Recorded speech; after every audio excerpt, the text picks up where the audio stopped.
Hoy vamos a hablar de un elemento con una doble vida. Por un lado es la estrella de los fuegos artificiales y hasta combate el cáncer, pero por otro puede ser una amenaza silenciosa que se esconde en nuestros propios huesos. A ver, piensen en esto. ¿Qué tienen en común los fuegos artificiales más espectaculares? Esas teles viejas, las de tubo, y la temida lluvia radioactiva. Suena una mezcla rarísima, ¿verdad? Pues lo crean o no, hay un solo elemento que conecta todo esto. Y ese elemento es el estroncio. Hablemos un poco de él. ¿Qué es exactamente el estroncio? Ok, vamos a lo básico. Si buscamos en la tabla periódica, ahí está. Número 38, símbolo SR, el estroncio. Pertenece a un grupo muy especial, los metales alcalinoterrios.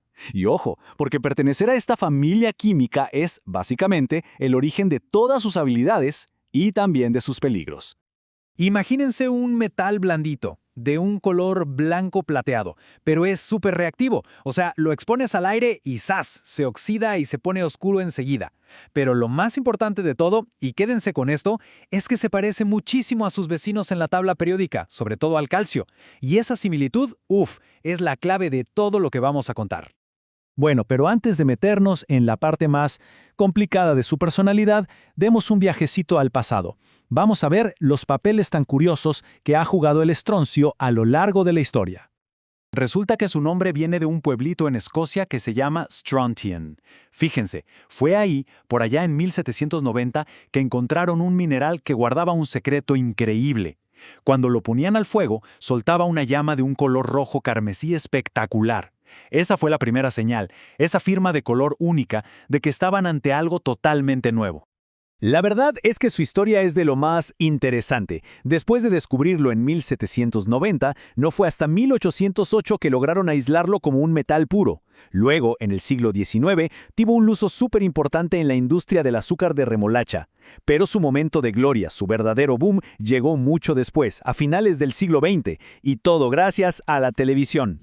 Y miren este dato, que es increíble. En su punto más alto, el 75% de todo el estroncio del mundo se usaba para hacer el vidrio de las teles viejas. ¿Y por qué? Bueno, porque funcionaba como un escudo perfecto. Bloqueaba los rayos X que emitían esas pantallas y así nos protegía a todos los que estábamos viendo. Pero claro, su uso más famoso y espectacular es este. ¿Han visto ese rojo intenso, brillante, en los fuegos artificiales? Bueno, ese color se lo debemos a las sales de estroncio. Es literalmente el ingrediente secreto que pinta el cielo de rojo en las celebraciones. Ok, hasta ahora todo muy bonito, ¿no? Fuegos artificiales, televisores, pero aquí la historia da un giro. Ahora vamos a ver cómo el estroncio tiene una habilidad un poco tramposa, la de engañar a nuestro propio cuerpo. A ver, recordemos lo que dijimos al principio. El estroncio y el calcio son vecinos en la tabla periódica, ¿cierto? Están en el mismo grupo. Esto, en términos químicos, significa que son casi gemelos en su comportamiento, prácticamente primos hermanos. Y aquí viene lo más loco de todo. Nuestro cuerpo no nota la diferencia, simplemente no puede distinguirlos. Para nuestras células, el estroncio es como un impostor que se hace pasar por calcio. Y claro, este engaño tiene consecuencias muy reales. Cuando el estroncio entra en nuestro organismo, el cuerpo lo trata como si fuera calcio. ¿Y a dónde va el calcio? A los huesos. Así que el estroncio termina depositado ahí. En los adultos se pega a la superficie del hueso, pero en los niños que están en pleno crecimiento hasta puede formar parte de la estructura ósea misma. Ahora, que el cuerpo lo confunda con el calcio no es un problema. Si hablamos del estroncio normal, el estable.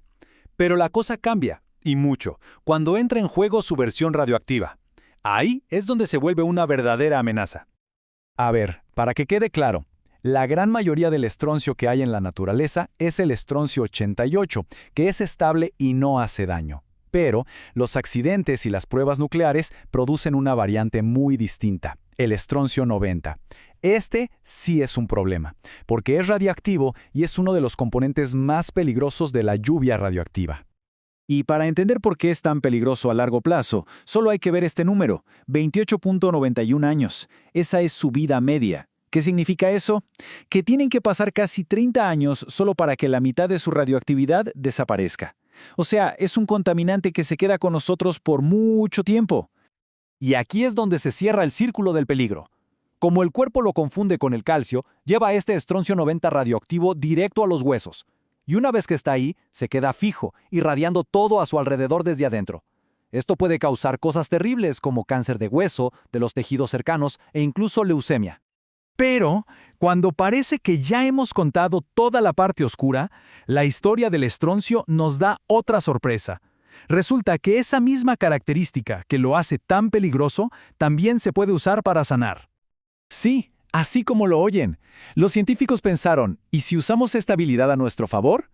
Tomaron otro isótopo radioactivo, el estroncio 89, y básicamente lo convirtieron en una especie de misil teledirigido contra el cáncer.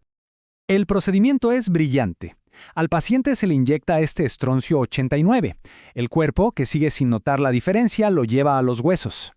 ¿Y a qué parte de los huesos? Pues a las zonas donde hay más actividad, que suelen ser justo donde está el cáncer que se ha extendido.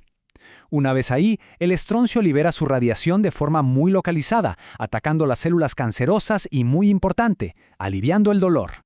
Pero eso no es todo. Incluso el malo de la película, el estroncio 90, que es un residuo nuclear, ha encontrado un uso. El calor que produce al desintegrarse se ha aprovechado para crear una especie de baterías nucleares de larguísima duración. De hecho, la antigua Unión Soviética las usó para dar energía a casi 1000 faros y estaciones meteorológicas en lugares súper remotos. Entonces, al final del día, ¿con qué nos quedamos? Pues con esta dualidad increíble. Por un lado tenemos al estroncio ayudante, el que nos regala el rojo de los fuegos artificiales, el que hace brillar juguetes en la oscuridad, el que lucha contra el cáncer y da energía a lugares remotos. Y por el otro, tenemos al estroncio peligroso, el contaminante radioactivo que se nos mete en los huesos y representa un riesgo para la salud. Y todo esto nos lleva a una pregunta para reflexionar, ¿no? ¿Cuántos otros elementos a nuestro alrededor tendrán también esta doble cara, esta personalidad dividida? La historia del estroncio es una prueba fascinante de que a veces la línea entre lo que nos ayuda y lo que nos daña es muy delgada. Y todo depende de cómo usemos el conocimiento que tenemos.